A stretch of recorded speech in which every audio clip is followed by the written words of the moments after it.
ఏపీలో వచ్చే 24 గంటల్లో అతి భారీ వర్షాలు కురిసే అవకాశం ఉందని హెచ్చరించింది వాతావరణ శాఖ.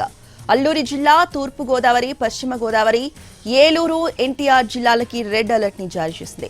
అటు శ్రీకాకుళం, విజయనగరం, పార్వతీపురం, విశాఖ, అంబేద్కర్, కోనసీమ జిల్లాల్లో కూడా భారీ నుంచి అతి భారీ వర్షాలు పడే అవకాశం ఉందని ఆరెంజ్ అలర్ట్ ని జారీ చేశారు. ఇక బంగాళాఖాతంలో ఏర్పడిన అల్పపీడనం తీవ్ర అల్పపీడనంగా మారింది.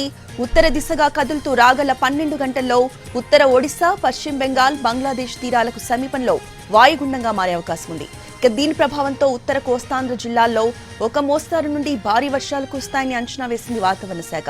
ఇప్పటికే పలు జిల్లాల్లో కురుస్తున్న వర్షాలు తీరం వెంబడి బలమైన ఈదురుగాలు వీస్తున్నాయి.